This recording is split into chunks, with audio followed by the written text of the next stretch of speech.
성도 여러분, 안녕하세요. 오늘도 말씀으로 승리하는 저와 여러분 되길 주님의 이름으로 축원드립니다.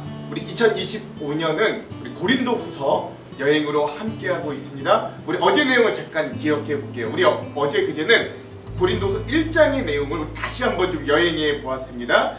특별히 이제 바울이 이 여행 변경에 대해서 내가 왜 당신들을 방문하려다가 그것이 지연되었는가에 대해 해명을 했던 이런 바울의 모습들을 좀 볼 수 있는데요. 자, 첫 번째, 바울은요 사도로서 자기가 사역에 항상 진실했다라는 것들을 좀 먼저 밝힙니다. 즉 옛날에는 깨진 도자기를 밀랍으로 발라서 이게 깨지지 않은 것처럼 사기치는 사람들이 많았는데 그렇지 않은, 그래서 햇볕에 이렇게 봤을 때 밀랍되지 않은 도자기를 파는 것, 그것이 진실되다. 그래서 밀랍되지 않은 이라는 표현이 진실된 이라는 표현이었는데, 그런 진실함을 가지고 내가 하나님 앞에 또 여러분 앞에 내가 그런 진실함으로 사역했다라는 것들을 좀 밝히는 거죠. 우리도 우리 안에 그런 진실함과 정직함이 있는가 한번 되돌아봐야 되고, 두 번째, 그래서 이 고린도 교회 방문을 왜 늦춰지게 되었는가에 대해 해명을 하자면,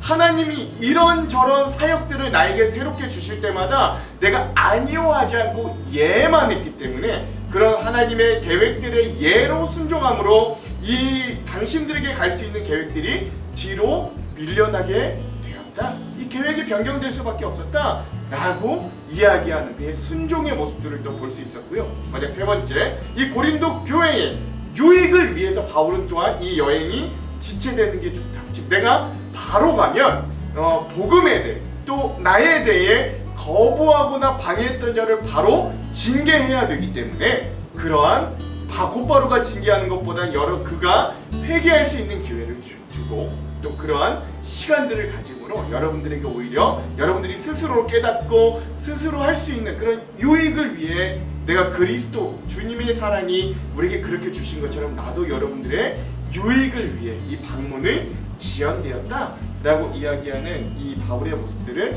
우리가 좀 함께 살펴보았습니다. 여러분 기억나실 거예요. 깊은 의미들은 어제 내용에서 다 이야기했기 때문에 우리 짧게 넘어가도록 하겠습니다.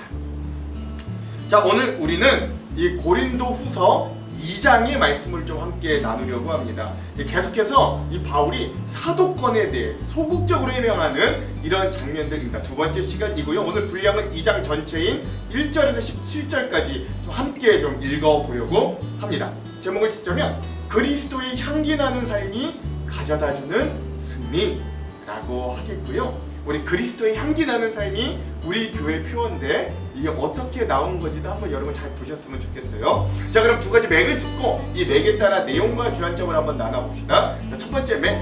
자, 오늘 우리가 고린도후서 2장을 읽어볼 텐데 바울은 왜 고린도 교회가 근심하게 만든 자를 왜 용서해 주기를 바랬는가? 그가 바울에게도 굉장히 노골적으로 반대하고 바울의 사역을 방해했음에도 불구하고 바울은 왜 그를 용서해 주라고 이야기하는가? 그 의미들을 좀 함께 깊이 묵상해 봤으면 좋겠고요. 오늘 내용들을 통해 두 번째, 자, 그리스도의 향기가 된다는 말. 우리 믿는 자들이, 신앙인들이 그리스도의 향기가 된다는 말은 어떤 의미고 오늘 우리들에게는 어떤 삶의 향기가 또는 냄새가 나는가 한번 우리 스스로를 살펴보는 그런 시간들이 되었으면 좋겠습니다. 자, 이런 두 가지 맥을 짚으면서 오늘 고린도후서 2장의 말씀을 한번 읽어볼게요. 먼저 내용을 봅시다. 오늘 고린도후서 2장의 내용은 고린도 교회 방문 계획이 변경되는 것과 또 바울이 사도직을 어떻게 하는가에 대한 해명, 변호의 내용이 계속 이어진다라고 볼 수 있습니다. 먼저 바울은 계속되는 이 고린도 교회의 방문 계획이 변경된 데에 대해 계속해서 해명을 이어가요. 나는 이번처럼 여러분의 마음을 아프게 하고 싶지 않아 다시는 방문하지 않겠다고 결심하였습니다. 내가 여러분의 마음을 아프게 했다면 내가 슬프게 한 여러분 외에 나를 기쁘게 해줄 사람이 또 누가 있겠습니까? 내가 지난번 편지에 이런 내용을 쓴 것은 내가 여러분에게 가게 될 때 나를 기쁘게 해줘야 할 사람들로부터 슬픔을 당할까 염려했기 때문입니다. 또한 나는 나의 기쁨이 곧 여러분의 기쁨이라는 걸 확신합니다. 지난번 편지는 여러 환난과 마음의 고통으로 인하여 많은 눈물을 흘리며 쓴 것입니다.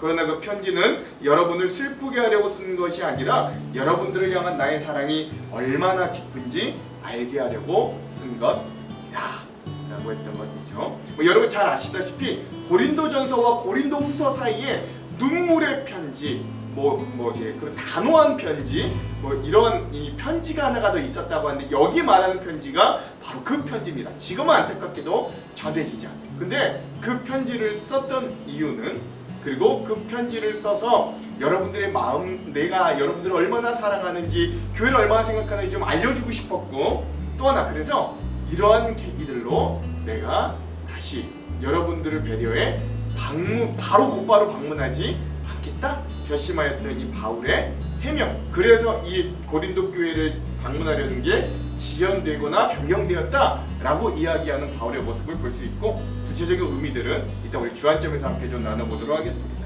자, 그 이후에 바울은 자기가 직접 고린도 교회를 방문했을 때 자기를 직접 대항하고 복음을 방해했던 자들에 대해 그가 만약에 회개했다면 용서해달라고 당부하기도 해요. 내 마음을 아프게 한 사람이 있었다면 그 사람은 나를 아프게 했다기보다 어느 정도 여러분 모두를 아프게 한 것입니다. 내가 어느 정도라고 말하는 건 너무 심하게 말하지 않으려고 하는 것입니다. 많은 사람에게서 그 사람이 받은 처벌은 이미 그것으로 충분합니다. 이제 그를 용서하고 위로하여 그 사람이 너무 슬퍼하거나 낙담하지 않게 해주십시오. 그러므로 내가 여러분에게 간곡히 부탁합니다. 그 사람을 향한 여러분의 사랑을 다시 한번 보여주십시오. 내가 여러분에게 편지를 쓴 것은 모든 일에 순종하는지를 시험하여 알아보기 위해서였습니다. 여러분이 누군가를 용서한다면 나도 그 사람을 용서하겠습니다. 그리고 용서할 일이 있어서 내가 용서한 것이 있다면 그것은 그리스도 앞에서 여러분을 위해서 용서한 것입니다. 또한 이 일로 우리가 사단에게 속지 않기 위해서였습니다. 사단의 계획을 우리가 모르는 것이 그러니까 바울은 심지어 자기가 직접 고린도 교회를 찾아갔을 때 자기를 대항하거나 반대하거나 이랬던 사람도 이제 교회 안에서 징계가 이루어졌을 때 그 징계를 받고 그가 만약 회개했다면 이제는 용서해줘, 공동체가 다시 따뜻하게 안아주고 품어줘라. 사단의 계략은 우리가 그런 징계나 서로가 반목을 통해 완전히 무너지고 갈라지는 게 사단의 계략이지만 우린 그게 사단의 계략인 줄 아니. 그가 회개했다면 이젠 받아주고 다시 하나가 되기 위해 애를 써라 라고 이야기해 주는 거죠. 여기도 교회의 징계, 교회가 잘못하거나 문제 일으킨 자를 어떤 정신으로 대해야 되는가를 잘 나타내 주는데 이 주안점에서 함께 좀 나눠볼게요. 자, 마지막으로 갑작스럽게 방문 계획을 변경해야 됐던 배경도 다시 한번 이렇게 이야기합니다. 내가 그리스도의 복음을 전하기 위해 드로아로 갔을 때 주님께서 내게 복음을 전할 수 있는 길을 열어주셨습니다. 그러나 나는 그곳에서 내 형제 디도를 만나지 못하여 마음이 편치 못했습니다. 그래서 나는 그곳 사람들에게 작별 인사를 하려고 마게도니아로 떠났습니다 라고 하는 거죠. 이 디도가 어떤 사람이냐면 그 눈물의 편지라는 걸 고린도 교회에 들고 갔던 사람이거든요. 그리고 이제 그 일이 어떻게 되었는가, 돌아와 바울에게 보고를 해야 되는데 이제 여러 가지 사건들을 통해, 이거 주안점에서 함께 얘기할 건데, 이 바울이 에베소에서 갑자기 급하게 드로아로 떠나게 되었어요. 근데 그 드로아에 갔더니만 그 복음 전하기가 너무 좋은 상황인 겁니다. 그럼에도 불구하고 그 디도를 만나지 못할까 마음이 두려워 결국 마게도니아로 갑니다. 내가 그만큼 여러분들을 사랑하고 여러분들에 대한 관심이 크다라는 것도 알려주는 거죠. 자, 마지막, 그래서 바울은 자기가 사도로서 그리스도의 향기가 나야 하는 그리스도인의 사역자로서의 자세, 그리고 그런 자만이 승리한다는 걸 마지막 이렇게 이야기하는 거예요.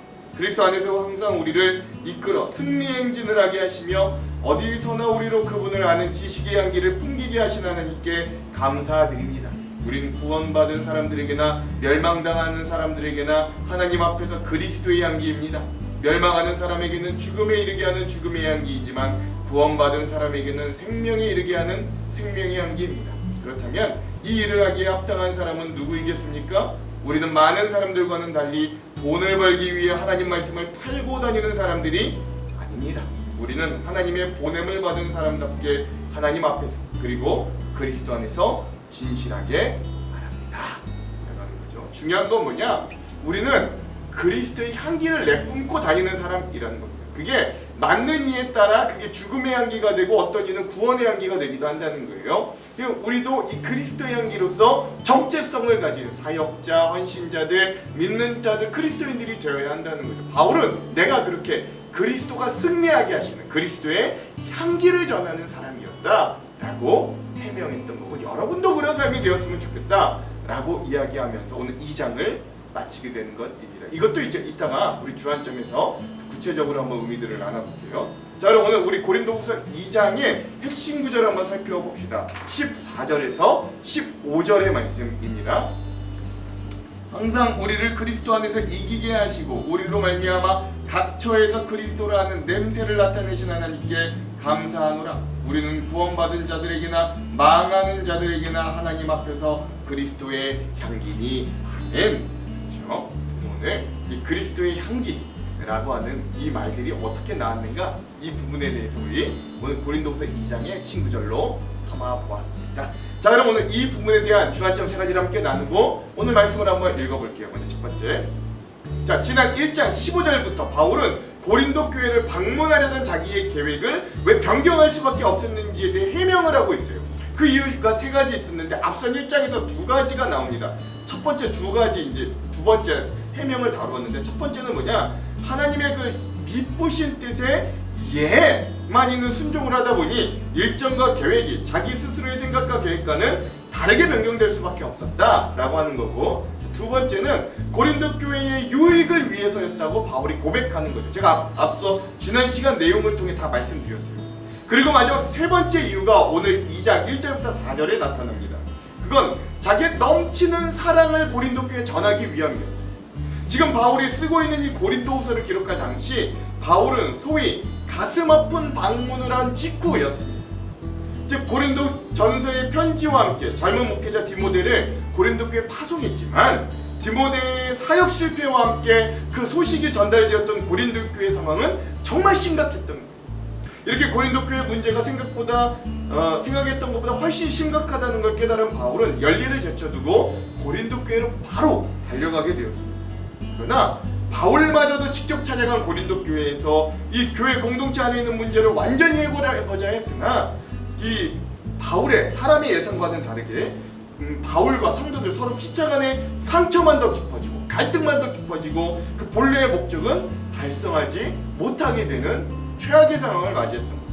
왜냐하면 바울이 이런 상황에서 바울이 또다시 고린도 교회를 다시 방문한다는 건 지혜로운 처사가 아닐 수 있습니다. 왜냐하면 바울이 당장 고린도 교회를 다시 방문한다면 그는 어쩔 수 없이 교회 문제를 일으킨 자들을 징계할 수밖에 없고 질서를 잡아야 되니까, 또 그렇게 되면 고린도 교회 상황은 더욱 악화되면 물론이고 고린도 교인들이 큰 상처를 입을 수도 있었기 때문입니다. 바울은 이러한 결과가 초래되기를 결코 원치 않았어요. 1절과 2절, 내가 다시는 너희에게 근심 중에 나아가지 아니하기로 스스로 결심하였노니 내가 너희를 근심하게 한다면 내가 근심하게 한 자밖에 나를 기쁘게 할 자가 누구냐. 아멘. 즉 고린도 교회 교인들은 바울이 그리스도 안에서 해산의 수고의 끝에 낳은 자들로 여기는 자들이잖아요. 그러니까 그가 그들을 진정으로 사랑했어요. 그래서 바울은 고린도 교회 상황이 좀 더 나아질 때까지 방문을 연기하면서 기다리고 있는 거예요. 물론 바울이 가만히 앉아 고린도 교회 상황이 호전되기만을 기다리는 건 아닙니다. 바울은 이런 상황에서 자신의 진심을 가득 담은 눈물의 편지, 눈물의 편지를 다시 한번 써요. 그리고 그것을 이번 디도 사도를 통해 고린도 교회에 전달하게 합니다. 그리고 그는 마게도냐로 가서 그곳에서 디도가 가져오는 이 고린도 교회에 대한 소식을 학수고대했던 거죠. 이 디도의 소식을 듣고 곧바로 다시금 쓴 편지가 바로 우리가 지금 보고 있는 고린도 후서이고, 바울은 이 디도 편으로 이전에 써보낸 편지가 지금 전해지지 않은 눈물의 편지 또는 준엄한 편지라고 불리는데, 이는 그 편지의 내용이 매우 엄격하고 회개의 결단을 촉구하는 진심을 다해 쓴 편지이기 때문일 거라고 많은 학자들이 이야기합니다. 물론 바울이 이처럼 준엄한 편지를 쓴 건 이 고린도 교회 성도들을 책망하는 것으로 그치는 게 아니라 그들로 하여금 회개케 하여 다시금 만날 날 기쁨의 만남을 얻게 하기 위함이었죠. 오늘 본문의 3절에서 4절, 내가 이같이 쓴 건 내가 갈 때 마땅히 나를 기쁘게 할 자로부터 도리어 근심을 얻을까 염려하며 또 너희 모두에 대한 나의 기쁨이 너희 모두의 기쁨인 줄 확신함이로다. 내가 마음에 큰 눌림과 걱정이 있어 많은 눈물로 너희에게 썼노니 이는 너희로 근심하게 하려 하는 것이 아니요 오직 내가 너희를 향하여 넘치는 사랑이 있음을 너희로 알게 하려 함이라. 아멘. 자, 이런 본문을 통해 우리는 성도가 불의와 죄악을 묵과하는 일이 옳지 않지만 그렇다고 해서 무조건 직설적으로 다른 사람을 책망하고 비판하는 일도 바람직하지 않다는 사실을 깨닫게 됩니다. 대개 사람들은 자기의 잘못을 인정하면서도 정작 누군가로부터 지적을 당하게 되면 반발 심리가 작용해서 감정적으로 대응하기가 쉽기 때문에 도리어 역효과를 거두게 되기도 합니다. 아마 바울도 이러한 결과가 고린도 교회 성도들에게 일어날까를 염려하여 직접 그들을 찾아가서 책망하고 징계하는 대신에 간절한 내용의 편지를 통해 그들에게 눈물로 권면했던 것으로 보입니다. 따라서 우리 성도들 역시 다른 사람들의 잘못을 바로잡으려고 그들과 직접 부딪히기보다는 바울과 같은 사랑을 가지고 먼저 그들에 대한 자신의 관심과 사랑을 확인시킨 후에 그들이 스스로 회개할 수 있도록 이끌어주는 게 지혜로운 방법이다 라고 하겠습니다. 비록 선한 의도로 성도들을 권면할 때에도 그 방법에 있어서는 세심한 마음과 사랑이 바탕이 되어 있음을 표현하므로 그가 다시금 일어나는데 초점을 맞출 때 비로소 우리의 눈물의 충고, 준엄한 사랑의 충고는 사랑의 명약이 되어 그들을 살리게 될 것입니다. 이렇게 사랑으로 다른 이들을 살리고 세우는 귀한 한 사람, 우리 공동체가 되기를 간절히 소망합니다. 두 번째, 자, 또한 바울은 자신이 고린도 교회를 방문하기 위해 했던 계획을 변경했던 또 하나의 요인으로 자신을 노골적으로 대적하며 복음을 회방한 방해자들에 대해서도 고린도 교인들에게 이렇게 당부했던 거예요. 오늘 본문의 5절과 6절, 근심하게 한 자가 있었을지라도 나는 근심하게 한 것이 아니요 어느 정도 너희 모두를 근심하게 한 것이니 어느 정도라 함은 내가 너무 지나치게 말하지 아니하려 함이라. 이러한 사람은 많은 사람에게서 벌받은 것이 마땅하도다. 아멘. 사실 바울의 말처럼 교회에서도 벌을 주고받는 징계가 반드시 필요합니다. 그러나 기억해야 될 건 교회의 권징이란 문제를 일으킨 자들을 징벌하여서 신앙 공동체 내에서 축출하는 게 근본적인 목적에 있지 않다는 사실입니다. 즉 교회의 권징은 이 범죄를 저지른 자들로 하여금 징계를 통해서 회개에 이르도록 유도하여서 이 신앙 공동체 올바른 구성원이 되도록 만드는데 그 궁극적인 목적이 있는 거예요. 그러나 현실적으로 쉽지 않은 문제지만 그대로 묵과하면 교회가 오히려 더 큰 죄로 오염이 될 수 있기 때문에 그렇죠. 그러므로 바울은 이런 교회 징계의 근본 정신을 잊지 않고 이렇게 덧붙여 이야기합니다. 7절에서 9절, 그런즉 너희는 차라리 그를 용서하고 위로할 것이니 그가 너무 많은 근심에 잠길까 두려워하노라. 그러므로 너희를 권하노니 사랑을 그들에게 나타내라. 너희가 범사에 순종하는지 그 증거를 알고자 하여 내가 이것을 너희에게 썼노라. 아멘. 많은 학자들이 이런 바울의 말을 보고 지금은 전해지지 않지만 앞서 보낸 눈물의 편지, 즉 준엄한 편지에서 바울은 엄정하게 자기를 반대하고 복음을 회방한 자들에게 징계할 것을 선언했다고 추측합니다. 그러나 사실 바울이 눈물의 편지에서 그의 대적자들을 징계하라고 한 것도 사실은 그들을 미워했기 때문에 보복 차원에서 한 것이 결코 아니에요. 그건 다만 고린도 교인들이 바울의 사도적인 권위에 순종하는지의 여부를 시험하고 또 궁극적으로 범죄자들, 이 문제를 일으킨 자들을 회개케 하기 위함이었습니다. 즉 교회의 사랑은 누군가를 죽이고 떨어뜨리기보다는 그를 살리고 그와 함께하는 그의 변화에 초점이 맞추어져 있는 거죠. 그러므로 바울은 끝내 문제와 방황을 일삼았던 자들을 용서하되 그가 변화되기 위해 끝까지 그에게 관심을 가지고 온 공동체가 힘쓰기를 이렇게 이야기합니다. 10절에서 11절, 너희가 무슨 일이든지 누구를 용서하면 나도 그리하고 내가 만일 용서한 일이 있으면 용서한 그것은 너희를 위하여 그리스도 앞에서 한 것이니 이는 우리로 사단에게 속지 않게 하려 함이라. 우리는 그 계책을 알지 못하는 바가 아니로다. 아멘. 바울은 이 눈물의 편지를 통해 고린도 교회 공동체가 복음에 방해하는 자를 훈계하고 징계하려고 했던 만큼 징계받은 자들이 진실로 회개하고 있다면 이제 그들을 공동체 내에서 받아들여 용서하고 위로할 걸 당부하고 있는 거예요. 여러분, 사실 사단은 이러한 틈새를 이용하여 성도들 간의 비방과 분열을 조장하고 절망케 합니다. 따라서 용서함은 바로 용서하지 못하게 하는 사단의 계략에 반전을 가하여 예상치 못하게 일격을 가함으로 교회 공동체가 미움과 갈등의 감옥에서 나와 사랑과 자유 안에 승리하는 비결이 되게 하는 거예요. 교회 권징이 결코 보복을 목적으로 하지 않고 치유와 회복을 목적으로 하고 있음에도 종종 현대 우리 교회들은 교회의 징계를 시행하는 측면에서 두 가지 잘못들을 이렇게 저지르기도 합니다. 첫 번째는 뭐냐? 권징을 너무 관대하게 시행함으로 죄악을 회개시키지 못하는 경우가 있고, 둘째, 권징을 지나치게 엄격하게 시행함으로 용서의 여지를 없애버리는 경우. 자, 이렇게 생각해보면 교회에서 징계를 시행한다는 건 참으로 어려운 일이라는 것도 다시 한번 느끼게 되죠. 그럼에도 오늘 말씀을 통해 교회 공동체는 문제를 일으킨 자를 엄히 책망한 후에는 그가 실족하지 않도록 위로하고, 또한 징계한 후에는 반드시 용서하는 것이 사랑에 대한 원칙이자 교회 징계에 대한 원칙임을 잊지 말아야 됩니다. 그러나 현실적으로 현대교회에서 이런 징계가 가능할까 의문이 들기도 해요. 아무튼 그럼에도 교회가 포기하지 말아야 될 한 가지 분명한 사실은 무엇을 하든지 상대에 대한 사랑이 그 기초에 내재되어야만 있어야 한다는 사실이죠. 오늘 우리도 그러한 사랑의 마음을 품고 다른 이들을 용납하고 품는 귀한 삶을 사시기를 간절히 소망합니다. 자, 마지막 세 번째, 바울은 본래 사역을 행하고 있던 에베소 지역에서 디도에게 눈물의 편지를 주어 고린도 교회로 파송할 때 드로아에서 만나기로 약속했어요. 이렇게 바울의 계획은 에베소 지역에서 조금 더 머물다가 드로아 지역으로 가고자 했던 것으로 보입니다. 그러나 바울은 자신의 계획과 생각보다 일찍 드로아를 떠나 마게도냐로 가게 된 이유를 오늘 본문의 12절과 13절에서 이렇게 설명합니다. 내가 그리스도의 복음을 위하여 드로아에 이름에 주 안에서 문이 내게 열렸으되 내가 내 형제 디도를 만나지 못함으로 내 심령이 편하지 못하여 그들을 작별하고 마게도냐로 갔노라. 아멘.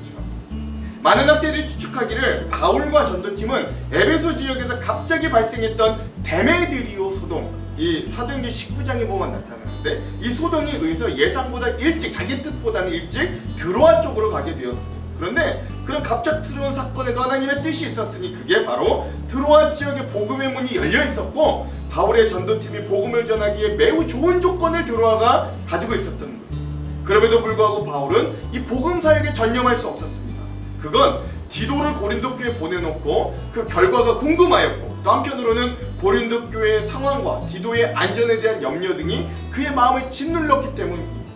그래서 그는 드로아 사역을 중단하고 디도가 드로아로 오기 전에 반드시 거쳐야 될 마게도냐로 건너가서 디도를 기다렸던 거예요. 이후 우리가 계속 보게 되겠지만 결국 마게도냐에서 디도를 만난 바울은 디도로부터 고린도 교회가 자신의 간곡한 호소가 담긴 그 눈물의 편지를 받고 새롭게 변화되었다는 소식을 듣고 위로를 받게 되는 것. 그러다 고린도 교회 성도들 사이에는 아직도 바울의 사도권을 곡해하고 불신하여 바울의 권면을 거부하는 이들이 일부 남아 있었던 것 같습니다. 그래서 바울은 변화하는 성도들을 격려함과 아울러 아직까지 남아있는 오해를 확실히 불식시키기 위해서 본 이 고린도 후서에서 자신의 사도권의 정통성, 또 성실한 사역의 자세에 대해서 언급해주고 있는 거예요. 특별히 바울은 자신의 사역에 대한 기쁨과 사도직에 대한 인식을 표현하기 위해 한 비유를 들고 있습니다. 그게 바로 로마 군대 개선행진의 비유인데요. 그게 14절의 말씀입니다. 항상 우리를 그리스도 안에서 이기게 하시고 우리로 말미암아 각처에서 그리스도를 아는 냄새를 나타내시는 하나님께 감사하노라. 아멘. 이 당시에 전쟁에서 승리하고 돌아온 로마의 장군들은 군대를 이끌고 그 고린도 지역 카피톨리누스라는 산에서 주피터 신의 신전까지 행진하면서 거기에서 희생제물을 바치고 향기를 피웠는데, 그러니까 승리하고 돌아온 장군이 그런 의식을 행했다는 거예요. 그러면 그 향내가 온 거리에 진동했다고 합니다. 바울은 바로 이 향기에 복음의 승리를 비유하면서 하나님의 심판과 구원을 전하는 그리스도의 향기로 묘사를 했던 거예요. 이어 15절 16절, 우리는 구원받는 자들에게나 망하는 자들에게나 하나님 앞에서 그리스도의 향기니 이 사람에게는 사망으로부터 사망에 이르는 냄새요 저 사람에게는 생명으로부터 생명에 이르는 냄새라. 누가 이 일을 감당하리요. 아멘. 그렇죠. 전쟁에서 이긴 로마 시민들이나 전쟁에서 패하여 노예로 끌려온 이들에게나 향기는 똑같이 전해졌습니다. 그렇죠? 그러나 로마 시민들에게는 그 향기가 승리의 달콤한 향기로 다가왔을 거고, 전쟁에 패하여 노예로 끌려온 자들에게는 쓰라리고 치욕스러운 향기로 그 냄새가 여겨졌을 거예요. 사실 똑같은 향기인데 받아들여지는 것이 다른 거죠. 마찬가지로 바울은 우리 자신들이 전하는 복음의 향기가 그것을 받아들이는 믿는 이들에게는 생명과 승리의 향기로, 또 한편 믿지 않는 자들에게는 패배와 사망의 향기로 전해지게 됨을 말해주고 있는 겁니다. 예수 그리스도의 복음의 향기를 어떻게 받아들이냐에 따라서 생명과 사망 또는 승리와 패배의 갈림길에 서게 된다는 걸 말해주는 것이죠. 바울은 고린도전서 1장 18절에도 이렇게 말했어요. 십자가의 도가 멸망하는 자에게는 미련한 것이요 구원을 얻는 우리에게는 하나님의 능력이라. 아멘. 그렇죠. 우리가 복음의 향기를 나타낼 때 어떤 사람들은 그 향기를 좋은 향기라고 말하고 기뻐하고 받아들이겠지만, 또 어떤 이들은 그 복음을 접할 때 찌든 담배 냄새를 맡듯 혐오하면서 거부할 수 있습니다. 이런 의미에서 바울은 지금 고린도 교회 이런 내용들을 쓰는 것은 고린도 교회 성도들이 거짓 교사들 혹은 바울의 대적자들이 말하는 것처럼 복음을 변질시키거나 받아들이기를 거부하는 어리석음을 범하지 않도록 주의하고 있는 것이에요. 17절. 우리는 수많은 사람들처럼 하나님의 말씀을 혼잡하게 하지 아니하고 곧 순전함으로 하나님께 받은 것 같이 하나님 앞에서와 그리스도 안에서 말하노라. 아멘. 이미 이 당시에도 복음을 변질시켜 자신의 복음을 자신의 이익의 수단으로 삼았던 거짓 교사들이 존재했습니다. 더 아찔한 사실은 17절에 보니까 그 숫자를 수많은 사람들이라고 표현했다는 거예요. 그러니까 그런 거짓 사건들이 많았다는 거죠.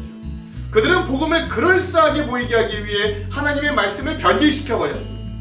그러나 사도 바울은 그들과는 달리 자신의 이익을 위해 하나님의 말씀을 변질시키는 것 없이 순전함으로 하나님께 받은 것을 그대로 전했다고 해요.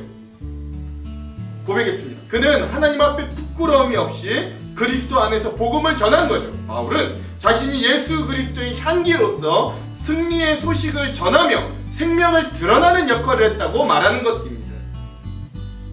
그러므로 자신은 장사꾼처럼 돈 때문에 자신의 이익이나 육신의 안위를 위해서 예수 그리스도를 섬기는 게 아니라 순전한 믿음으로 그리스도의 향기를 전파하며 살아가고 있음을 전해주는 것이죠.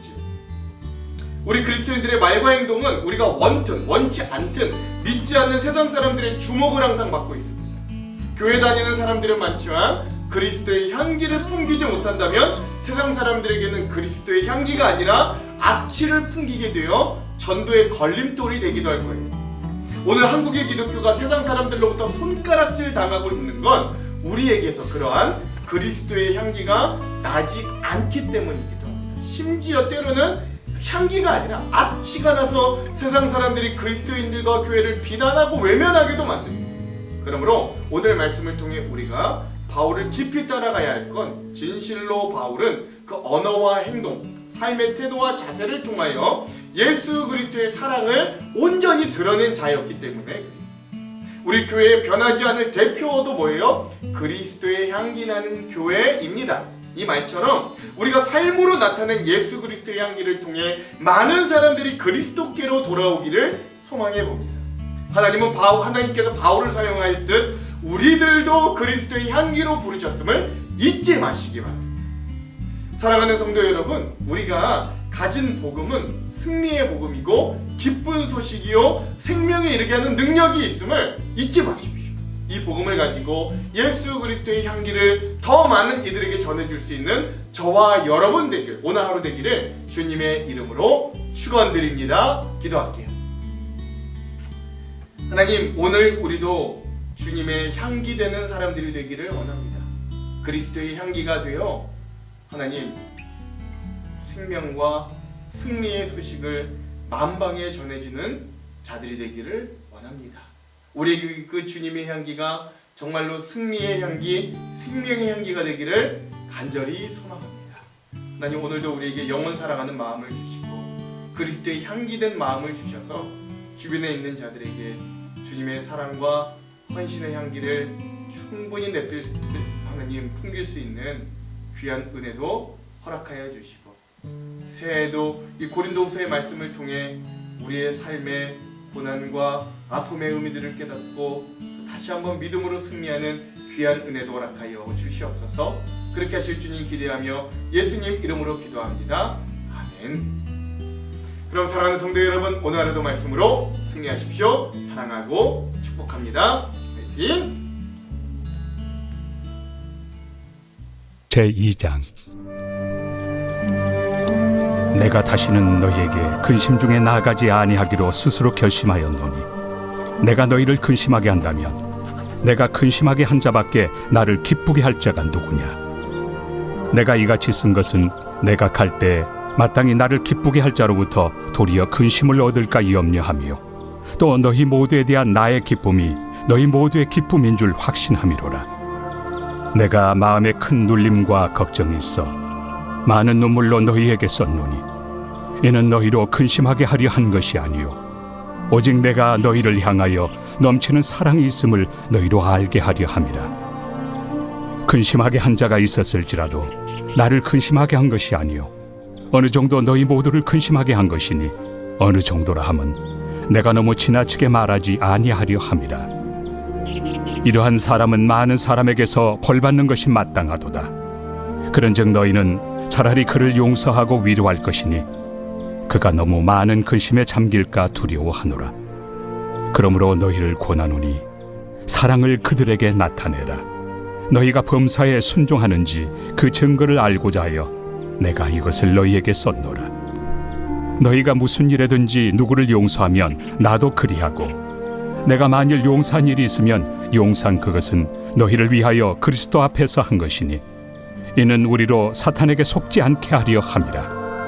우리는 그 계책을 알지 못하는 바가 아니로라. 내가 그리스도의 복음을 위하여 드로아에 이름에 주 안에서 문이 내게 열렸으되 내가 내 형제 디도를 만나지 못하므로 내 심령이 편하지 못하여 그들을 작별하고 마게도냐로 갔노라. 항상 우리를 그리스도 안에서 이기게 하시고 우리로 말미암아 각처에서 그리스도를 아는 냄새를 나타내시는 하나님께 감사하노라. 우리는 구원받는 자들에게나 망하는 자들에게나 하나님 앞에서 그리스도의 향기니 이 사람에게는 사망으로부터 사망에 이르는 냄새요 저 사람에게는 생명으로부터 생명에 이르는 냄새라. 누가 이 일을 감당하리요?